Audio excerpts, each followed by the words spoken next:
going, welcome to the Jew York Times, baby. Oh, all the Jews that's fit to schwitz. We did it. We spent 3 hours rehearsing that, and I think it went pretty well.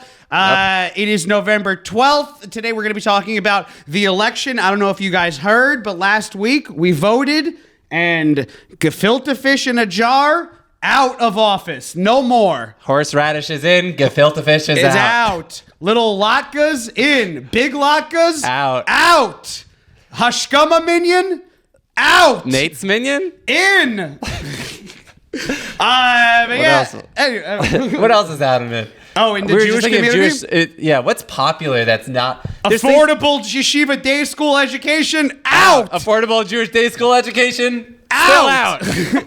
$50,000 to teach your kids how to speak Aramaic but not English? Out! Toe. Low. Anyways, but last week was the election. We were talking about specifically the Jewish response and how they voted and everything like that. And we voted correct. That's right. I voted for Jill Stein in Michigan. Hey, with the last name like that, how could she not? How does she hate Jews so much? Her name is Stein. Is she not Jewish? Those are sometimes the ones that hate us the most, my friend. The Jews that hate... You know, the only time I've ever used the word kike is when I called my sister it during Passover Seder. I swear to God. I said it out of anger, and it felt really good. It's not part of the Seder that you say that? Dayenu. I was like, die. I'll tell you who's Dayenu. I love that too. Why doesn't we need Celino and Barnes to do it? The tune Celino and Barnes, but to Dayenu. You think that there was like a Celino and Barnes lawyer type in Egypt? Egypt was full of lawyers. Yeah, the zoning laws on the pyramids also. Oh, probably. Totally. Did you wake up to a bed full of frogs? You may be entitled to compensation. Has every time that you touch a cup of water, does it turn into a viscousy, bloody mixture? You may be entitled to compensation. Were your animals insured before the plague? They may be entitled to compensation. I feel like that was a time also where people thought they could just like do lawsuits on God. They did the Tower of Babel. Tower of Babel was the first lawsuit against God. Do you know who did it? Who built the Tower of Babel? Who? Nimrod. Oh my God. And that's why people are like, why are you being such a Nimrod? Oh, right, really? Yeah, Nimrod was the guy who built it. Oh. He helped. It was like the world's tallest Jenga. That's fun. And then God's like, yoing. That is kind of funny. I think that the lesson from Tower of Babel, someone in Hollywood needs to do a thing where it's just 10 people from different countries who don't speak the same religion, who don't speak the same language. They all have to get out of an escape room. The Tower of Babel That's what the Tower of Babel was. It was the original escape room. What's his name would do that? Who's the guy that does all the big plot twist movies? He did the Ghost one. Not Tarantino. What's his? M. Night Shyamalan. Yes, I think M. Night Shyamalan should do a Tower of Babel movie. Ooh, that is kind of funny. Tower of Babel coming to theaters near you. All of a sudden, like you don't understand what your wife is saying. Not that you ever did. Am I right? Yeah, it's a rom-com. Am I right? It's a rom-com with Adam Sandler and Halle Berry or whatever. Halle Drew Barrymore. And it's called 50 First Dates. And they speak a different language every time. 50 First Languages. I like that. That's a kind of fun one. Did you ever seen those like the Hasidic sketch comedy guys who used to do like the worst date, like POV, you're on the worst date of all time. No. You're on the worst shidduch date of all time. They're very, very funny. I do not remember their names at all. If you're listening to this and you know who we're talking about, please let us know. But there was one of my favorite like internet things of all time. This guy, he's pretending to be a Hasidic guy that you're like the worst Hasidic guy that you're on a first date with, and he goes, "No, let me tell you a story. I can tell you. Let me tell you a joke. Huh? You do joke?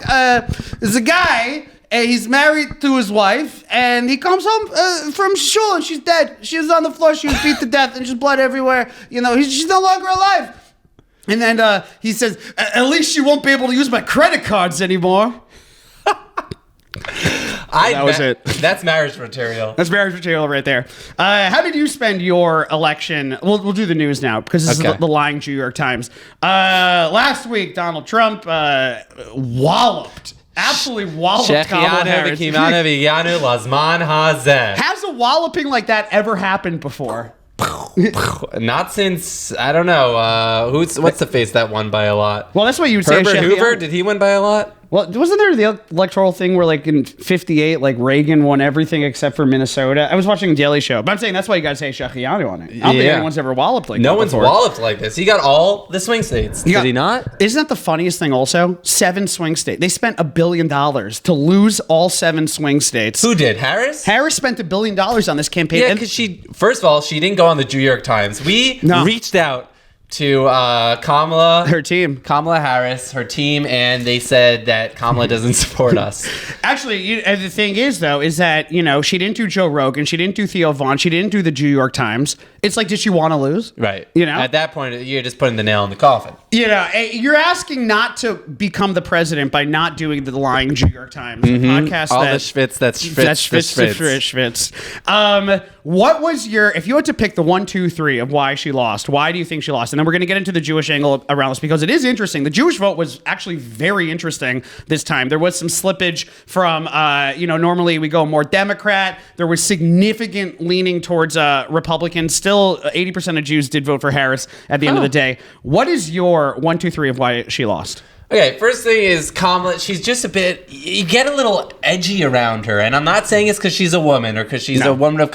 It's nothing to do with that. You just feel something's a little off. She's a little bit robot-y. Yeah. She reminds me, like, kept waiting, like, in Men in Black, where those 2 aliens, like, her chest opens up and the 2 aliens, like, they just kind of walk outside of her. Do you think that if her face was to split in half, there would be, like, the little one inside? Yeah, like he'd be piloting her little Kamala ship. Yeah, he's, like, dying. The Electoral College is in Pennsylvania's necklace.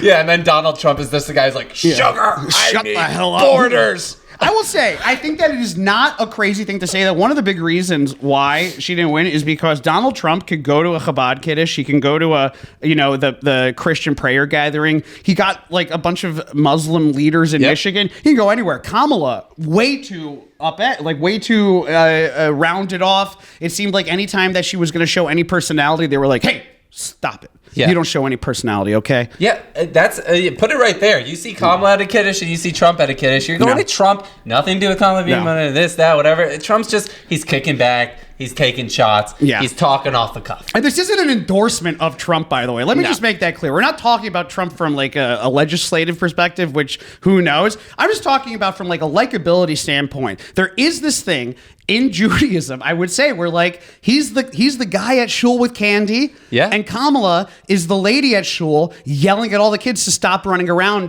because Yisker's happening. She's the shusher. Yeah, she's the shusher. Donald Trump is the guy in the back that's kind of like chatting, whatever. Oh God. And Kamala's the shusher. Kamala's the one that like you're reading the Torah from the Torah, and she's correcting every single time. Yeah, totally. It's too much. Know it all. Absolutely the least fun person in the shul. That is what he was fighting against. Number one. That's number one on Kamala. Unfun. She's just not fun. And number 2, like you talk about, she's not doing these podcasts. You just don't know that much about her. Yeah, absolutely. Who is this lady? What is she? I forgot her last name. I still don't know if I'm pronouncing her first name right. Again, you aren't. I think she should have done like a fun she just call me Kay. I don't know. Yeah, something fun. That is the big thing. She did call me dad. She did call me daddy. Call her daddy. Sorry, she did call her daddy. She called you daddy. She called me daddy, and I said, "Please stop texting me for money. Yes. I'm not paying you anymore. Daddy, we need your vote now more than ever." It'd be kind of funny if I texted back all of those numbers today. Just be like, "When's the election, by the way?" Sorry, I was out. Sorry. Is it too late? You still need my $30. Yeah, I'm ready. But yeah, she did. So the podcast element, I think, definitely speaks to the larger cultural issues here. She did call her daddy, which great. She should have done call her daddy. You have to do podcasts like that, but you also have to do all of the other podcasts. And there was such an alien. They did not want her to do any of the male-focused podcasts because they thought it was a waste of time, or they thought that she couldn't handle it. You know? Do you think that would have swung the vote, though? Yes, I do think that. I think that it's a combination of things. Where it's, for instance, we can play into the fact that like Tim Walz and AOC, the big like push that they did for men a week before the election was to have Tim Walz and AOC playing Madden during college football on Twitch. And it was like, we don't need to talk to men. We'll give them Tim Walz. Tim Walz is a father figure. And I think that they forgot one thing. by saying we're not going to give men anything but Tim Walz, and we're hoping that they see him and they're like, oh, he's just like my dad. Oh, you mean that person that most men don't like? Yeah. Their dads? Nothing against my dad. I like my dad, but like you're not. You'd vote your dad into office. I would vote my dad into office. If my dad votes for office, and assuming, of course, he comes on the New York Times. Yes. That's a hard guy to get. Yeah. I'll see. Not easy. My mom's his booker. But yeah, like, yeah. So that's number 2 is I just don't know much about her. And number 3, here's the thing. If you're having a bad week or bad month or whatever, you're just going to blame the president. Yes. Yeah. And I think a lot of people in the country were having a bad week, bad month, bad few years. And even you just had this other person who's promising change, who probably won't enact half the things he promises, or if he does enact them, that change won't come to you personally. Totally. But that's not how it works. Yeah. You know, your life's going badly. You're voting for a new person. I think that's historically how it always works. And people are just like, I'm just done. A lot of people have had a really tough few years. So she should have thrown him under the bus. Yeah. I think that Biden, if he cared at all, he should have brought her into his office and said, when you go out there on the campaign trail tomorrow, I give you full permission. Say that I'm a bad president. Yeah. Like split yourself somehow. And now, we're looking back like I know hindsight. I was Biden's vice president, but I need to, there's nothing that differentiated her. I don't. And then he was like, what do you, and then you also fucking lie. Just lie. It doesn't matter. Yep. Just lie. She could have easily at any point just said, hey, ask me any question. I'll pretend to be her. Ask me any question about anything that Biden has done. Okay. Can you tell the foreign policy of Biden? Yeah.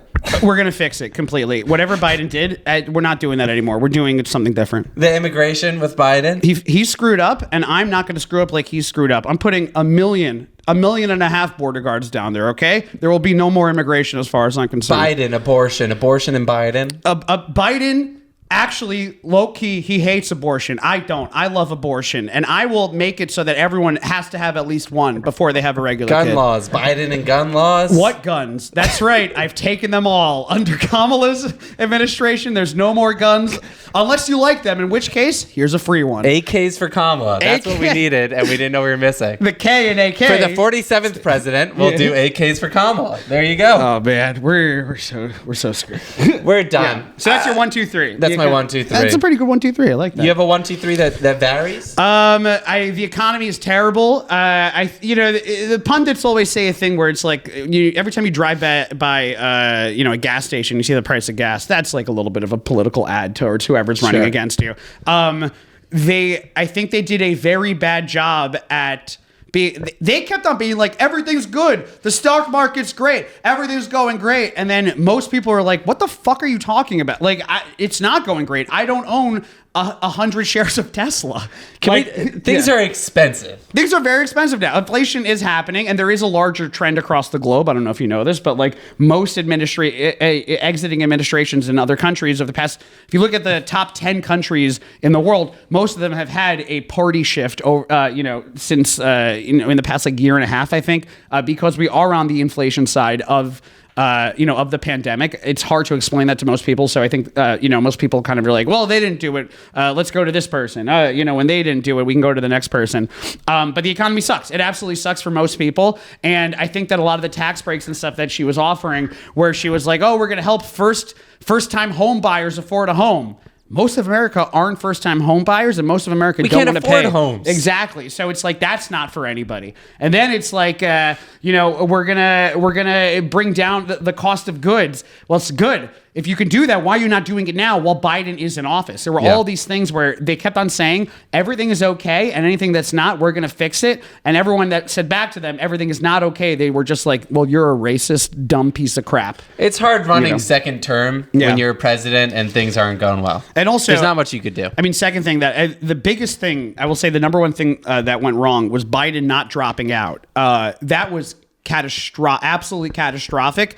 Pelosi and the Democrats needed to go in there and finagle things up a little bit more. There was no finagling. That's the issue. Is Democrats don't finagle. Republicans finagle. It's true. If Democrats just took Biden and just replaced him with a Biden lookalike, no one would have known the difference. Biden looked like, I quit. That's it. That's all he had. I'm done. I'm not saying they should have killed him, but if they did, It would have shown me that they wanted this more. It would have shown mercy to Joe Biden. It would have shown mercy to Joe Biden. He should have sacrificed himself. He should have been a Korban. That's right. There should have been Korban Biden. Korbans for Kamala. Now that's the vote that I will do.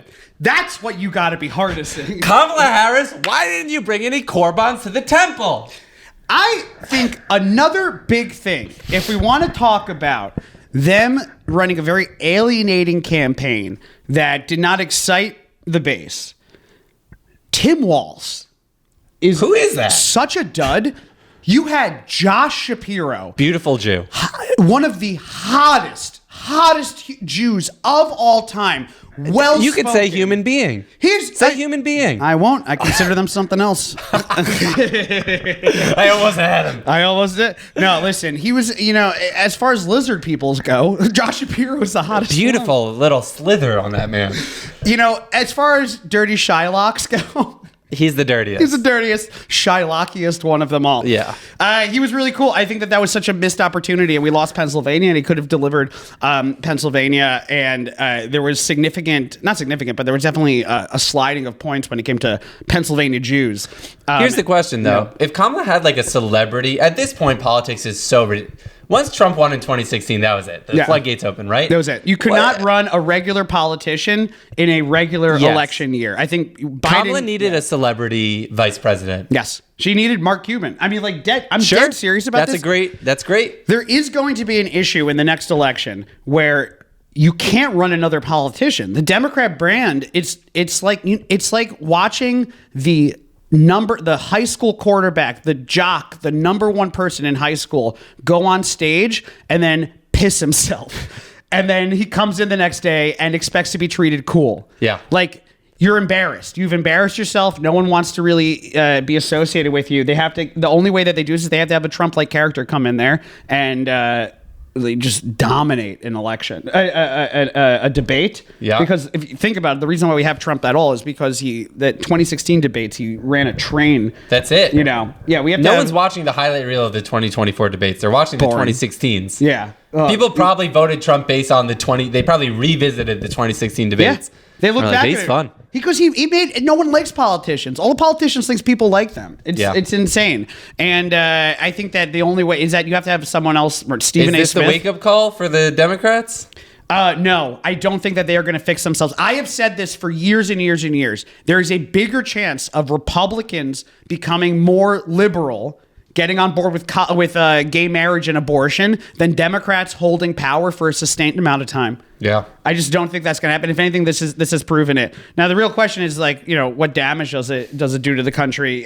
There's issues, with RFK and the health department. And how's your Bitcoin doing, Eitan? My Bitcoin, I've recently sold. I had about $3,000 of Bitcoin that I think would probably be worth about $4,000 of Bitcoin that I sold a couple of months ago. Oh. It was play money. It wasn't really anything. Okay. I think that bubble is going to burst at some point. Yeah. Anyways. That's what they've been saying. So that was number 2. And then number 3 reason she lost, no Jews. No Jews in the whoever was in charge of her marketing strategy. There wasn't a grizzled New York Jew just being like, "Are you freaking dumb? You're out of your mind. You're not going to talk to men. That's half the goddamn country." Yeah. I needed a Jew on the strategy team. Exactly. I needed the annoyed accountant at a synagogue on the Upper West Side making more of those decisions. Kamala, what are you doing, Kamala? Kamala, what are you doing? Kamala, you gotta go to a kiddush. You gotta go to a kiddush for Kamala. As far as Jews go, yes, let's talk about the Jewish vote, because there was some interesting just of how the Jews voted. First of all, how did the Jews vote this election? The Jews normally vote. Let's see what they voted. Jewish vote Biden 2020. Let's see how the Jews voted in 2020. The Jewish vote in 2020. Wow, this is a whole historical record. Look of at the this. Jewish vote. Biden got 68% of the Jewish vote and 51% of the national vote. Trump got 30% of the Jewish vote and 49% of the national vote. Has there ever been, can you go back to that list for a second? Has there ever been a time where Jews went red? Let us see. has there ever been a time where Jews So went red? we're going up to 1916. So Hughes Wilson. Nope. Jews were blue. Jews hated Hughes. Oh, Warren Harding. G. Harding. Apparently the Jews fucking loved. We did not like Cox. No, we didn't. You know what it is? Because I don't know if he was circumcised. Yeah, that's true. Based on his vice president was foreskin, so it makes sense. Oh my God, Calvin. No, we liked whoever Davis is. Okay, but they lost. Whoever Davis is there. Didn't like Hoover. We did not like Herbert Hoover. We really didn't like him the second time he ran. Sorry, Herbert. We gave Herbert Roosevelt. Hoover. If you're listening to this, sorry we didn't vote for Not you. a friend of the. And let me just say, Herbert Hoover would have had better numbers if he won on the New York Times. We've been trying to get him for years. And his staff will not let him. Roosevelt. We loved. We did not vote for Dewey. We voted for Truman. Yep. We Stevenson. So we're going blue across the board here. Yeah, I'm actually looking. I don't think that we've ever gone red. Huh? The Jews have never voted. Well, for Hoover, we went red. With exception for Hoover. Harding. Warren G. Harding. You know what? Because if you think about it, the election is only a couple of months away from Passover. When? With Warren G. Harding? No, with Hoover. And that's what you got to do. You got to Hoover up the house. Oh God. Anyways, I hate myself. Anyways. So this is the first time. Oh wait. Yeah. The recent decades, between 20% and 30% of American Jews have supported Republicans in the thing. Jews, 79% of U.S. Jews voted for Harris, according to the largest preliminary exit poll. So there was a little bit more. Was this more than? I think the answer is yes. Right? Isn't 79 more than 51? It seems like Harris definitely got the Jewish vote. Commenters on our Instagram posts, you're in the minority. Sorry. Yeah, I'm trying to. Did more I've never Jews seen it's Trump's 20. I've only seen Trump keep vote, but I guess that wasn't the big. Yeah, there wasn't a Kamala. You know what it is? There was no Kamala camouflage with the orange, like that camo thing that they do. But the story is that there was a bunch of slippage in with votes in Pennsylvania for Jews. Now the question is, do you see that continuing? Do you see Jews getting more red? Jews have been more openly pro-Trump this election than they were in previous elections. Oh yeah, my hometown was riddled with Trump. I think everyone has been more openly pro-Trump than in past elections. Yeah. I don't know where Jews are swinging. Jews confuse me more than any other. Just when I think I know my people, I don't. Well, were you surprised? Were you surprised at any of that stuff? That it slipped a little bit? Were you surprised that Jews slipped a little bit? And were you surprised that... and keep in mind, they didn't slip nationally. It just seems like they slipped locally in some of the local elections.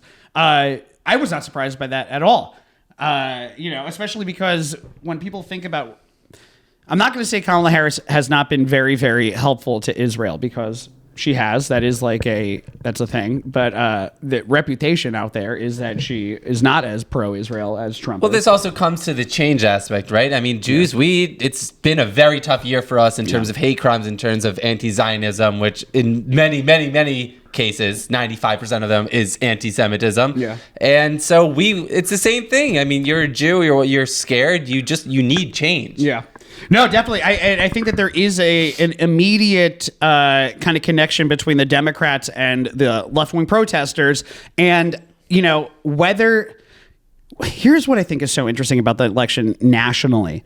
I think that over the past year, people have seen the protesters and thought, this represents the Democrats. Now, whether that's true or not, I just don't think that is accurate. But they saw the protesters and thought, these lunatics who are marching with swastikas, who are bullying Israeli kids, on college campuses, who are disrupting events, who are sitting in the middle of the road, who are yelling to globalize the Intifada, who have Hamas signs at their protests, who have Hezbollah signs at their protests, who don't do a good job at cutting the anti-Semitic rhetoric out of there, who dominate the colleges. Who hates most colleges? Voters. Voters don't look at Columbia and think that's America. They look at it and they see.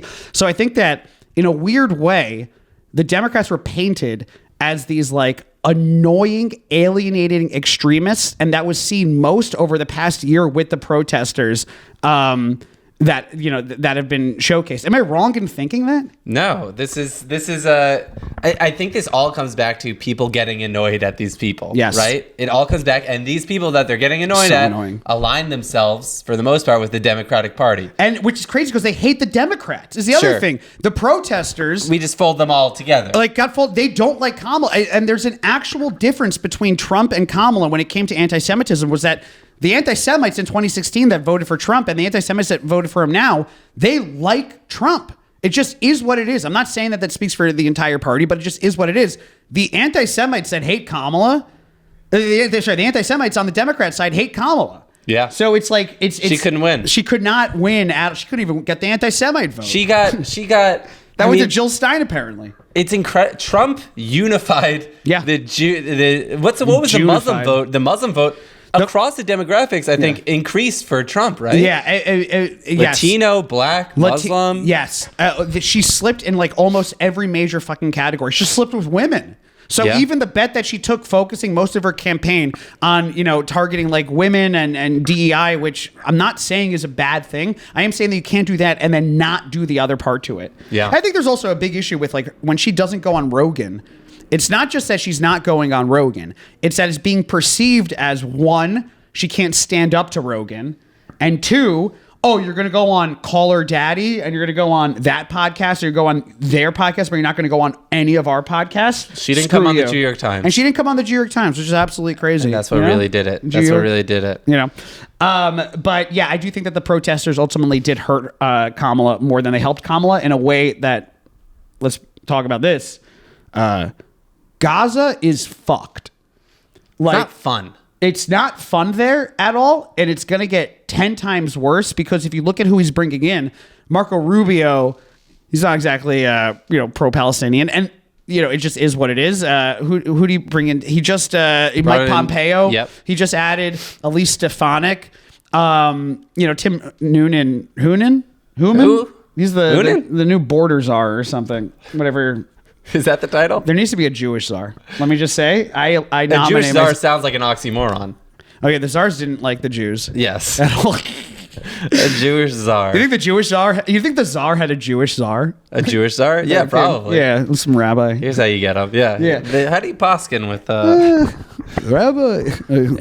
So are there any Jews on the cabinet? Stefanik is not Jewish. So as of now, there are no. I mean, there's a question of like whether Jared is going to get involved. I think that Jared and Ivanka. They said they don't want to be involved. Yeah, except for the fact that when he won, you know who was on that stage? Was Jared there? It was Ivanka. Oh, Ivanka was there. She has not shown her face during any part of the. She's like a fair weather daughter. Yeah. Ivanka, the Fairweather daughter. A fair weather daughter, Ivanka story. But these are all like the people that we mentioned that have been brought on are historically they do not put up with anything that the Palestinian, this is the team that moved the embassy to Jerusalem. Yep. By the way, in Israel, what were the stats on Israel? What they thought of Trump? Like 80% of them wanted him. 90%? It was crazy. It was absolutely crazy. Trump is more popular than Bibi. That's for sure. If Trump first, I do think that most that Israelis in an election would nominate Trump as president. You know what it's going to be like? It's 1,000%. like in the NBA when you retire from the NBA, but you still want to play basketball. Yeah, it's go to the European leagues. What's his name? That's in. There's a few NBA players. I know Stoudemire was one of them. Oh, you're talking about Bradley Beal, maybe? No, who is the current? He's currently you're not playing in Israel. Yeah, Pat Bev. Pat Bev. Yes. Pat Bev. Yeah. Pat Bev. Donald Trump should pull Pat Bev, yes. And when he's done with American politics, just go run in Israel. Just go right. Become president of Qatar. You could do it. It's like the G League of presidencies. You just go there. That is so funny. That old Jewish, old, I'll call them the old Jewish oligarchs in America. They end up just moving to Israel and just fundraising out there for different baseball leagues and stuff like that. It seems like Donald Trump. Yeah. Here's your strategy. Can I elect myself right now as the Jewish czar of Trump's cabinet? I think do the plea right now. Look to camera. Donald Trump. Here's what I could get you as the Jewish czar. After you're done in your career in American politics, we'll let you retire to Israel. You'll win by a landslide as Prime Minister of Israel. And listen, is the pay as good? No. But you get great weather. You get beautiful women out there. Wait, Pat Bev makes more money in Israel than he made in the NBA. And you could go to Tel Aviv, Maccabi. What's the team name? Maccabi Tel Aviv. You could go to Maccabi Tel Aviv games. I just want to say, Adam. I think Trump would make more money in Israel. Yeah. I bet Israelis also like Eric Adams. That seems like something that they would be into. Eric Similar Adams, vibes. if you're listening to the dirty New York Times, go over to Israel. They won't care about your corruption. Go to Israel. I think that I want to take a moment and talk a little bit about Elise Stefanik. Can we Google an image of her, please? Oh, have you never seen? I like having a visual. Look at her. She is the one who, Elise Stefanik, really rose to fame. She used to be more Democrat, and then she went hardcore MAGA. She's a governor. She was a governor from New York. She is in where is the 21st congressional district? My favorite district, the Fighting 21st. Yes, as we sir. all know it. She was governor out there. She was in the House of Representatives, and she during the congressional hearings on anti-Semitism on college campuses, she successfully ended the careers of like 5 women. Oh, that's who that is. She is the one who was like, hey, Marcia Gay, president of Harvard, is it against your policies to call for the genocide of Jews? And then the Harvard lady was like, what do I know of genocide? Oh boy, not a question you could really, buffer at. It is actually funny how much that question did turn all of those presidents into like rabbis. All of a sudden, they're just like, well, on the one hand, the genocide, but on the other hand, right. What if you're saying that the genocide means the destruction of all the Jews? Say that's better. different, but there was a case where the genocide wasn't. Yeah, they all. Two Harvard presidents, 3 opinions. If you call for the genocide on college campuses, but don't enact the genocide, then it is not halakhically calling for a genocide. You didn't have the intention. But if it happens before Shkia, then it depends. If you call for a genocide, and if you have me in mind when you call for a genocide, then technically I have fulfilled my obligation to call for a genocide against the Jews. Say chayav. Boy, that is niche. Anyways, she ended the MIT lady. She ended the Harvard lady. Shafiq from Columbia also a couple months later had to resign. And that's really what rose her stock. She was probably the biggest name on C-SPAN for months. Yeah. Do you watch a lot of C-SPAN? I can't get enough of it. She was like the Harry Styles of C-SPAN. She was the biggest name. C-SPAN should franchise her. They should sign her 5 years, $55 million contract. Oh, she needs to be the face of C-SPAN. Guaranteed money. Offer her knee surgery when she needs at some point. She's gonna need Tommy Johns for all the gaveling that she's hitting against the president. Tommy and John, by the way, is both very popular names amongst politicians. Tommy and Johns. So Elise Stefanik, that congressional hearing, and then the congressional hearings that followed afterwards, where she continued to really just ream into the politicians, that solidified her as like a dominant force. She's going to be taking over, if not mistaken, as the UN ambassador. Yeah, the UN ambassador. Wow, that's going to be so interesting. And what's crazy about this, by the way, is that Trump didn't announce her first. He did say first, Nikki Haley is not joining our office. Like, he made that very clear. Oh, wow. He doesn't like Nikki Haley for whatever reason. He thinks that she betrayed him because she ran against him. Anyways, but that's what Stefanik got. So she's the UN ambassador. I'm excited to see Stefanik as UN ambassador to all these different countries that aren't big fans. It's weird seeing things you like about someone that you hate is what I would say, because for everything good she did with anti-Semitism, for everything good that I think that she will do with Israel, hopefully, fingers crossed. I hope she doesn't cross a line or anything like that. She has like absurd views on abortion and stuff like that. So you can already see. I'm just looking at the tagline of her website here. Yeah. Just read those for that first line there. President Trump is already doing more to secure our border than open border czar Kamala Harris did in the past 4 years. More results for the president. That's so funny that is just, if you Google her, that's the first thing for her search engine optimization for her SEO. She's looking for keywords such as border czar Kamala Harris. And look at this, by the way. It's on her government website. Yeah, as it should be. It's on stefanik.house.gov. Mm-hmm. Oh, my God. I love house gov music. It's my favorite genre of music. Vote. Vote. Everybody vote. Okay, anyways, that was not sustainable long term. We don't have the musical chops. Yeah. Also, Marco Rubio has been announced. I'm pretty sure he is. Let's see what Marco Rubio. He's the guy that lies on his J-Swipe profile. That's what I feel like. He seems short. Yes. Marco Rubio. Secretary of State is going to be Marco Rubio. Marco Rubio also. Not great policies, but he is aggressively unwavering towards the Jewish cause. His whole thing was walking down hallways and shutting down protesters and being like, "Look, let me look into the camera. I hate Palestinians." No, he didn't say that. He was like, "I hate Hamas and I hope they all die." Oh yeah, and everything. Marco. God, it's got to. You know who had the best week? Bibi. Oh, yeah. Oh, God, I would have loved 4 more years. Oh, God. 10 more years. 12 and a half more years. He avoided prison. I would say that this got him out of prison. He got the get out of jail. When Trump got elected, he got get out of jail free card. Oh, yeah. Immediately. He passed go. He collected 200. He's getting it. And you know what they say? They're saying he got the dark blue instead of Park Place. It's Rafa. It's oh, Jesus Christ.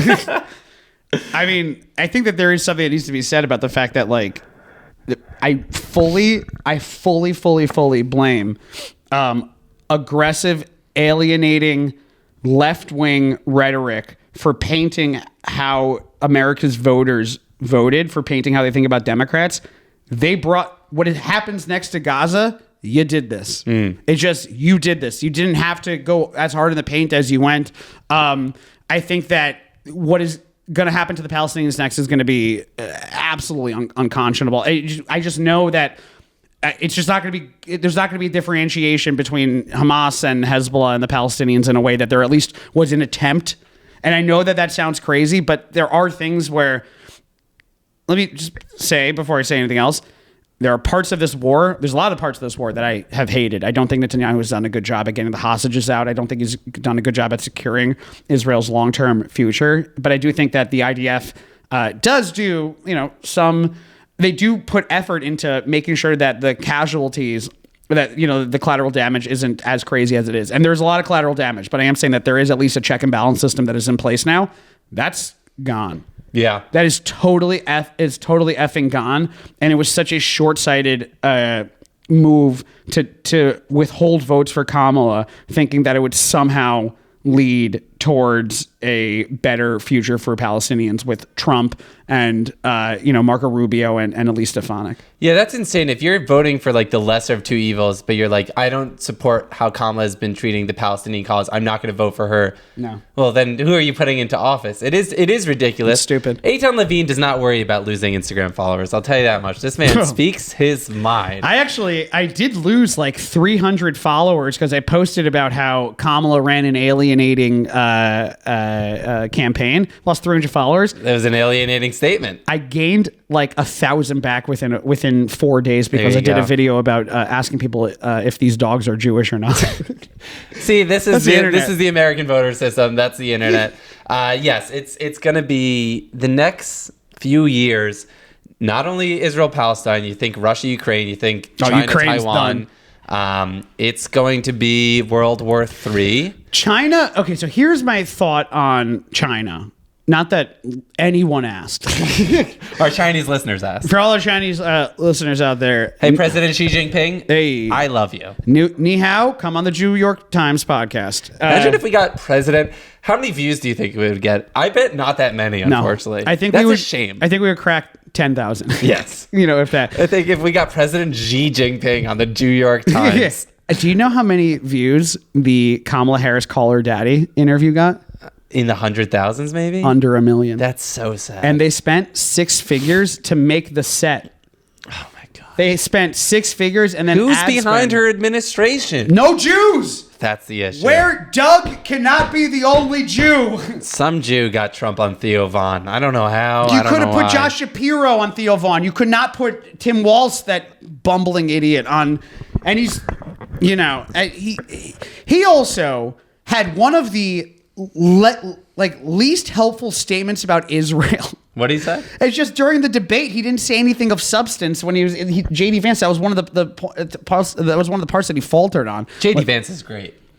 I think he's good at debates. I think that he has very crazy ulterior motives that question. But these things don't matter. That's the thing. But it's him on Theo Von and Tim Dillon and doing well, speaking coherently in the debate. You're absolutely right. That's because I think your mind is where a lot of the Democrats' minds were of like, oh, we can't lose because here's the logic of the situation. But that's not what people vote for anywhere. But JD Vance is a chode. JD Vance, if you put him up against, he's not Trump. I actually think Trump thinks that JD Vance is annoying. Right. I think Trump is like, you almost cost us the election. I think that Trump would rather hang with Joe Rogan than he would rather hang with JD Vance. I truly think, if I game this out in my head, what over the next couple of years are going to look like, I think that abortion is saved only because it's so largely unpopular to make a national ban, and he'll listen to Joe Rogan more than he listens to JD Vance. Right. I think that is like how abortion gets. I think that there's like certain things like war. I don't like the media companies getting bad. For instance, like CNN. He could like ban CNN. I think that the way that CNN gets saved is Joe Rogan says like, hey, we can't like limit the media and stuff like that. It's all coming down to Joe Rogan. It is. I'm not even joking. I think Joe Rogan, and this is the craziest effing statement in the world, Joe Rogan is like the voice of reason in that cabinet. Wow. Is that not? Joe Rogan absolutely should wild. Go for vice president. I think that Joe Rogan will be an advisory position. Yeah. I also Elon think, Musk. Yeah. I think Elon Musk, if he's smart, he will not take an official cabinet position. I think Donald Trump is one of the biggest assholes of all time, and Elon Musk has autism and money. It's a beautiful blend. These two are not going to get along. Yeah. I give that relationship is not going to end well. They're going to yell. Something's going to happen. What if like the People magazine puts up a cover that goes, "Is Elon Musk more important than Donald Trump?" You think that Elon Musk is going to continue to be safe in the cabinet? I think that the best thing that Elon Musk can do is to go and just work on his own spaceships and things like that. Yeah, I agree. You think that relationship is going to end well? Elon and Trump? I didn't even know how it began. I mean, it came so far out of left field that it's... Yeah. It began because, there's just such a stupid answer to this. A couple years ago, Joe Biden had a big event or some sort of press conference or some sort of like big speech about EVs and didn't include Tesla or Elon Musk in the speech. And was like, oh, what Chevy's doing is better than whatever. And Elon Musk took that personally. Elon Musk, if you're listening, we include you, and you're welcome to come on the New York Times. First of all, anytime that Elon Musk wants, New York Times, that invite is open. I also think that think about this, like who makes fun of Elon Musk the most? Libs, like the left. Yeah, they don't like him. And he has a lot of power. He's the most wealthy person in the world. He owns, like, Starlink is huge. Starlink is what... Starlink gave Amazon, like this random tribe in Amazon. Yeah. Did you hear about that? And they immediately got addicted to porn and gambling. No, they immediately subscribed to the New York Times, thinking that it was the New York Times. They're like, wow, this... One letter off. Yeah. They're like, well, they're really talking about Jews a lot. Well, but I guess that's how many people live in New York, so, Anyways, the Elon Musk thing, that's going to end poorly. I think Elon Musk is also friends with the Trump kids, so that helps out. A big thing is, I think that, this is crazy, I think that whoever Barron listens to Trump is very, very, he's also very insightful. I think that like he's the one that's telling his dad who to... what happened to Trump Jr.? What's he doing? Don Trump Jr. took a job. He was heavily involved in the campaign. He took a job with some hedge fund a couple of days ago. He announced that he wasn't going to be joining the cabinet. And Eric Trump Jr., I'm pretty sure, is dead. Oh boy, Eric, I'm so sorry. That's it too. Anything else stick out about this election to you? I wasn't surprised. I called it last podcast or whatever. I did initially say Trump was going to sweep, and I did feel that way, that Trump was going to sweep. God. God, and he won the popular vote. Trump won the popular vote. Kamala spent $1 billion to lose the popular vote. 75 million at this point? A lot of money. And I'm not surprised. I'm not surprised by any of this. No, that was voters for him. Yeah. He had 75 million. And I think that she was in the 60s. Yeah, it's not surprising. The people that are surprised by this, they got to wake up. They got to look at themselves in the mirror, and they got to, I knew. Let me just say, I never felt confident with this. I never thought that she was going to win. At most, I was like, oh, okay, maybe that's like helping or whatever. When it was I'm not even joking. When it was announced that she wasn't going to do the Joe Rogan podcast, and then when you found out that the reason why was because she was only willing to do it if he flew to her. Yeah. And then was only going to give him an hour, and then also wanted editorial control. That in my head was like, oh, they don't understand what fucking game they're playing. It's done. Yeah. It came down to that, and not surprised. Is there going to be a big fallout? I don't know. I don't know what the fallout has been, quite frankly. I always think that we talk big fallout, and then you're on the ground, and there's a couple of people say, yeah, dang it, and there's a mechanism in place. I think that I think Israel is going to just be unleashed. Yeah. That's like a thing. Israel Unleashed. I'd watch it. Which, by the way, one of my favorite porns. Yeah. Absolutely. I wasn't going to say it. You know how in Israel they had Redbox before America did, where they had like the DVDs and stuff, the DVD dispensers? They would also sell porn in them, which I always thought was so funny. Is that you can buy porn from the Red boxes. On the Red box that was outside of the Burgers Bar in Beit Shemesh. So if you're listening, go check it out. Go check it out right now. The Burgers Bar. I used to go to that Burgers Bar a lot because I went to Yeshiva right by there. I went to Yeshiva also. So that street that goes up. Where'd you go, No. They would not have me. I went to Yesodei HaTorah, a yeshiva that does not exist anymore. So everything I learned there, no longer applicable. It's just how it works, That's baby. Hilarious. On the Red box, they had one of the porns was just called, and it was... This is so fucking funny thinking about it again. The spelling was Samech Kuf Samech. Sex. Oh my God. It was just called Sex 2000. That was it. Was it a robot? It could be. Unfortunately, I didn't get a chance to rent it. It's just such an aggressive, like, if I had to 10,000 hours of Israeli media into a robot, and I asked it to make a porn, it would be Sex 2000, spelled Samach Kosa. That's not even how you say sex in Hebrew. Right. How do you say sex in Hebrew? I don't know. Sex. Here we go. Wait. Sheish. English to Hebrew. And then sex is... Mean. Like in between? Mean? Oh. Min? Huh. Sex, but that's like gender. Oh, now I got it. Sex. Wait, Kiyom. No, it still says mean though. Say mean? No, but still maybe says, that's it because it's like. Wait. And then right under that is how do you translate the word God into Hebrew? Modern Orthodoxy. What a great. Wait, how do you say sex in a way that isn't gender based? Sex. You got to scroll down a bit. You got to go into click on 4chan. Yeah, here we go. There we go. HebrewDictionary.edu. Sex. Oh, no, you're just writing out sex. All right, I take that back. All right, well, we'll do some research. If you're a rabbi listening out there, let us know.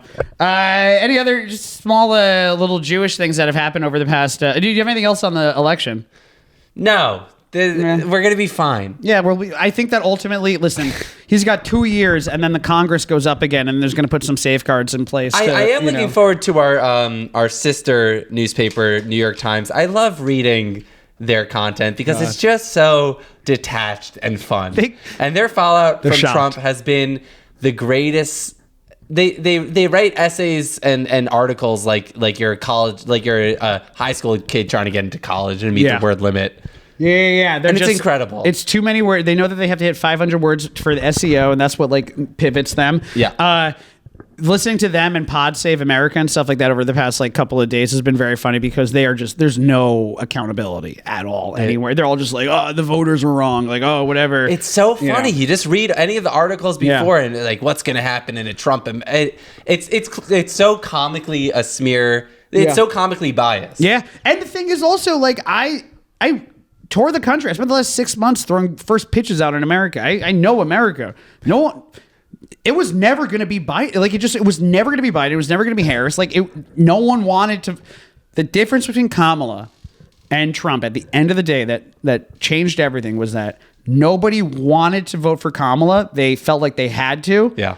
People wanted to vote for Trump. People love Trump, and the ones that voted for Kamala just voted for Kamala. Exactly. It was not even a vote for her. It was just a vote against Trump. I've never seen a God bless Kamala anything, and I haven't seen like a Kamala cutouts or anything like that. No Kamala Kipa. No, she doesn't have any merch. No Kamala. The girl had no merch. No merch. The only thing she had was that camo hat that said Harris Walls on it. Oh yeah, that was pretty cool actually. I like that style. Just like some other small little bit of news. I know there was some sports news. A big old Mazel Tov out there to Alex Bregman from the Mazel Tov. He won the Golden Glove. Is that true? That's right. A Jew, third baseman from the Houston Astros, a bunch of cheaters, I will say that team. But hey, today we're not going to talk about that. We're not talking about the cheating. The bunch of Shylocks on the Astros. The Houston Lizard people. Yeah.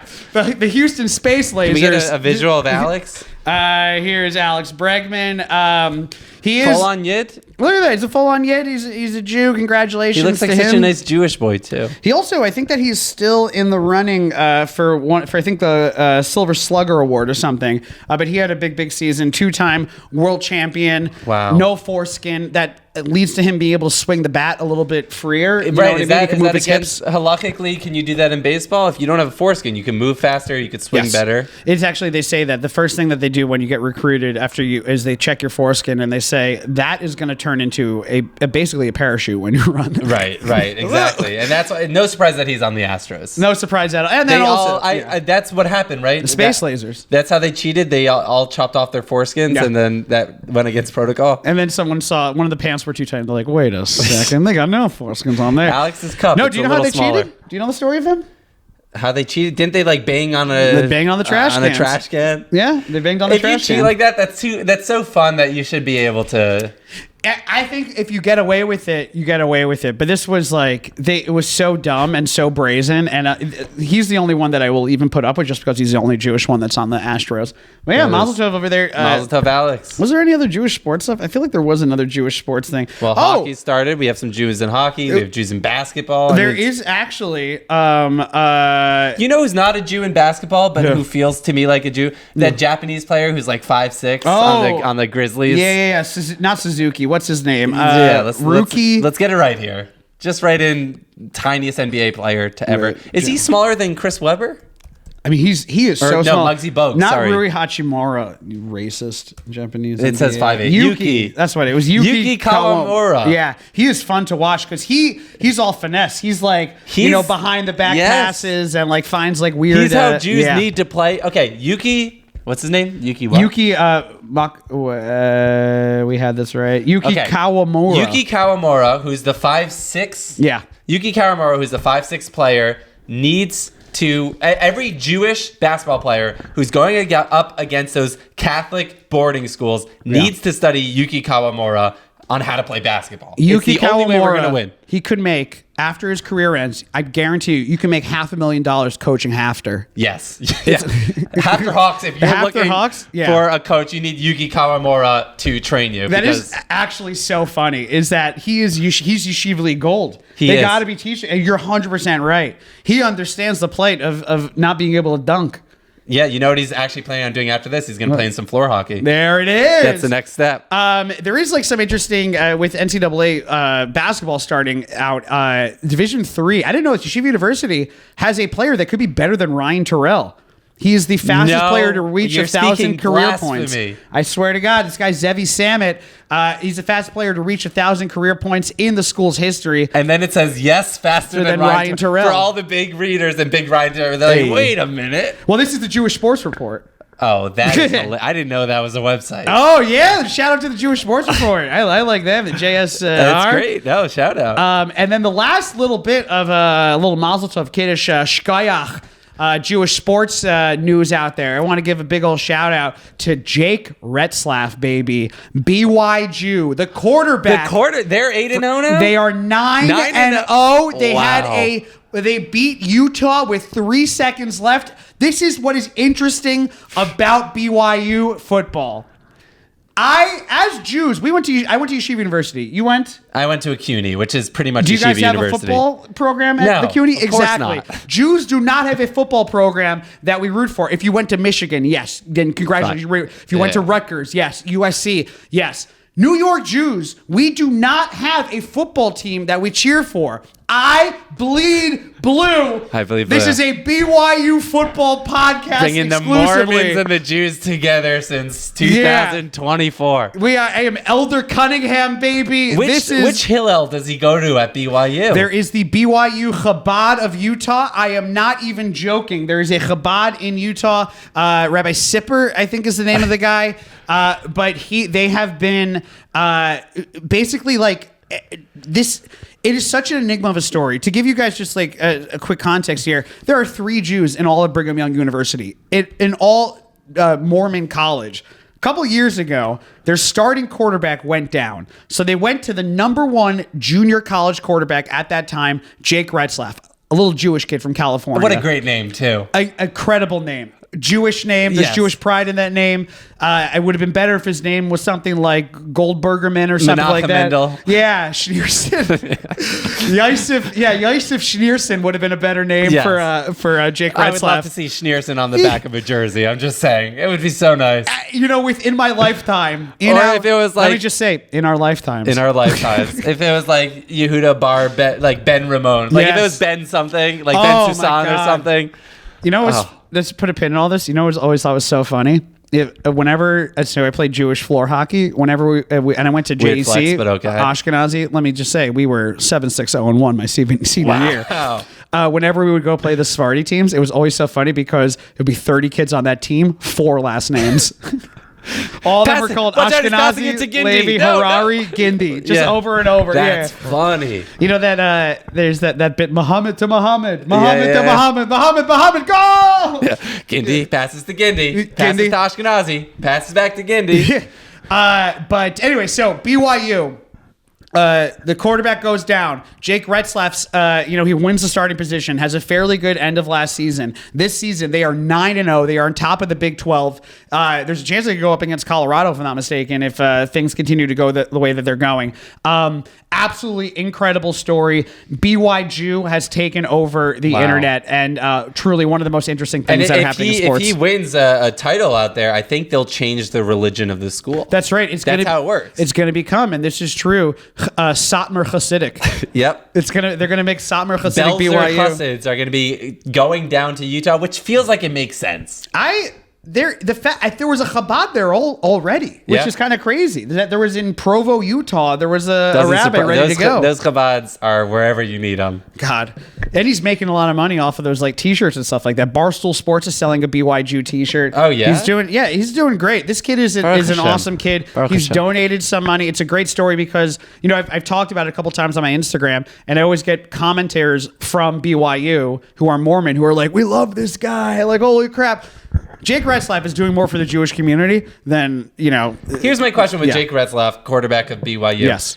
Before all these games, it's people pray before the games. The quarterback leads people in prayer. Yeah. Is he leading the team in a Shemona Esrei? That's actually interesting. And then, I went to watch the game a couple days ago, and I typed into Google BYU bar. You know where there's not a sports bar to watch For BYU. You can't even go to a cafe. No, you can't go to anywhere that has soda, coffee, or alcohol to watch these games. I tried. I had to go to a Utah bar. How do they celebrate after a BYU win? They pray? Soaking? I think that's it. But it could still be BYJEW. Listen, both of our religions, we have sex through sheets. Everyone knows this, okay? That is a fact. I'm yet to learn. That is, we'll see about sex through sheets. I don't know about that. Oh, no, it's true. I call it ghosting. Very good. That's funny. Now that's comedy out there. That's how we should end it. Now that's comedy. But I just don't realize there. Oh yeah, the BYU rabbi. Here we go. Brigham Young quarterback Jake Retzlaff becoming a household name in college football fame as a star. For local Chabad rabbi Chaim Zippel, his fandom of the so-called BYJEW has almost become a full-time focus. Forget learning Torah. No, yeah. The full-time focus is now of Jake leading BYU. And then the last thing that I want to talk about on this Jewish sports segment is Amsterdam this week. Oy. Oy, oy, oy. So this is the story. Oy segment of the week, Welcome by the way. to Oy, oy, oy of the week. Oy, oy, oy, the weekly. But a much sadder tone. Yeah. Oy, oy, oy, the weekly. So here's what happened. There was a game in Amsterdam between Maccabi Ajax? Tel Aviv No, it was between Ajax and the Jews. Ajax and the Jews. Yes, that's who it was Jews. between. It was a game this week that happened between Ajax and the Jews. After the game, a bunch of Israeli soccer, I'm not going to call we'll call them hooligans, but there was nothing violent happened. They chanted some, anti-Arab stuff. They tore down a Palestinian flag. Right, which I do at a Brooklyn Nets game. It's not anything crazy. I tell people, don't even talk to me until I've chanted my first. It's a good luck charm. Everyone has different ways of getting into the game. Let me just say, I don't want that misquoted. Okay, out there. Okay, I like the Arabs. I think that they're good people. If there's an Arab, he runs my bodega. If you're from Palestine, you're a pal of mine. That's what I always said. Any Palestinians listening to the New York Times. If you are an hour into this podcast and you are a Palestinian, you're Jewish. I'm sorry. You should be able to get a visa. Complete. Yeah. They should let you drive on the road that isn't terrible to get out of the West Bank. That's so fucked up also. Anyways, okay, so Israel, a bunch of Israeli soccer hooligans chanted some stuff. The response for it was a premeditated attack, really, where a bunch of lynch mobs started to find pockets of Jews, chase them down with knives, cars. A couple of them had to jump into the canals to escape the riots.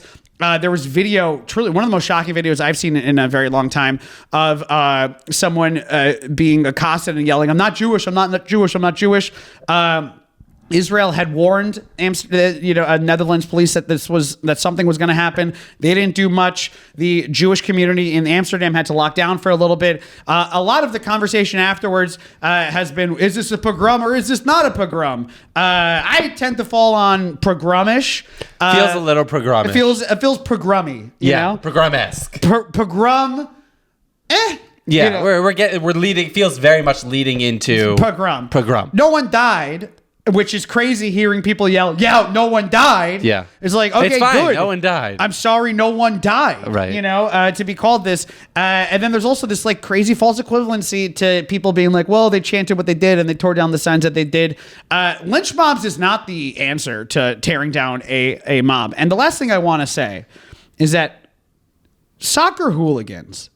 I one time went to a game in London. It's the only time I ever gone. Right.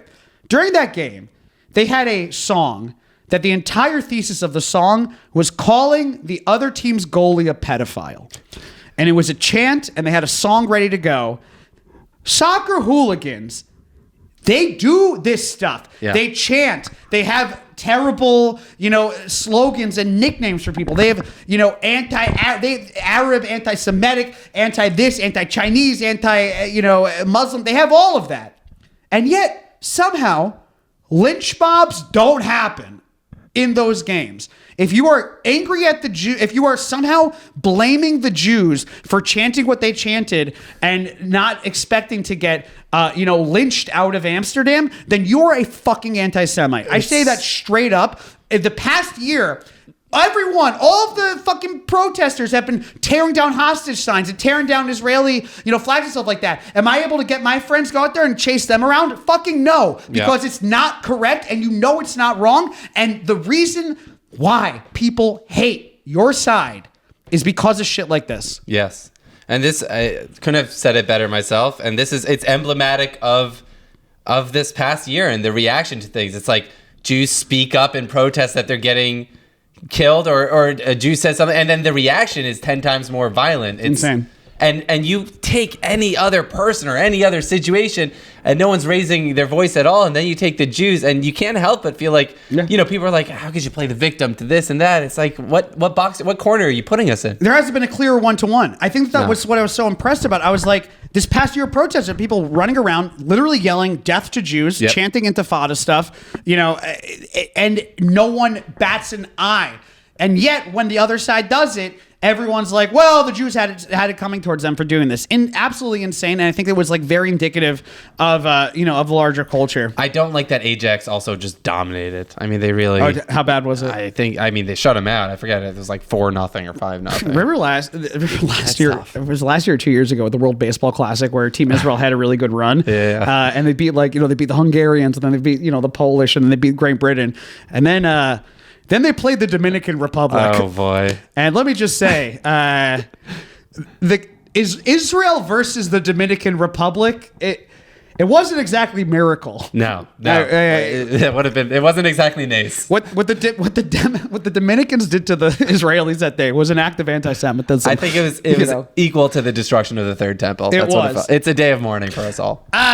And that's kind of all the sports stories that I have. You have anything else you want to talk about on today's New York Times? No, I think we covered a lot of politics. I hope to never talk politics ever again. Yeah, I'm sure we won't. I'm sure it's going to be a smooth 4 years. I think it's going to be smooth. I think we're just not going to have to bring it up. I'm excited for this year's Seder where we don't have to say like Trump or this or that. Everyone will be in full agreement. Over under. I'm going to put this at 6. I'm a betting man. I'm going to put this. You're a betting man, okay? I can't say how I know this, but let's just say you're the king of betting. By the way, you left your email logged in onto my email, by the way. Oh, okay. Bosses, that's not true. That's not true. Okay. I have been sending all of my emails on your email. No, here's what I will say about this. Okay, we're going to go 4 years. That's the over-under. Trump has his name on a tower in Rafah. Well, here's the issue. I'm not even joking. I know, but dead serious. I'm just thinking how many years it takes to build the building, not whether the name will be on it. You know what I mean? That's exactly what I'm saying. Construction is what I'm thinking of. 6 years. Yeah, I think. Well, didn't he get he moved the embassy within 3 years? Right, I'm just thinking about the logistics of building up Rafah. That's all. Yeah, I don't think that's a concern. Now that you guys got Marco Rubio, go see how much aid is going into Rafah now, idiots. You think 4 years? I think to build it, I think under 4 years that the name will be designated, but you need to build the floor plans. I mean, it's not easy to build a building. Okay, let me change this. Do you think that his name will be on, that canvas they put outside buildings that say like coming this, summer 2027? Yeah. Yes. I think it'll be there. Not only do I think that, I think Israel's going to be like Trump Disneyland, like different Trump themed rides and whatnot. Gaza, he's gonna fucking, the guy does not like Palestinians, like at all. We're going to see. We're going to see.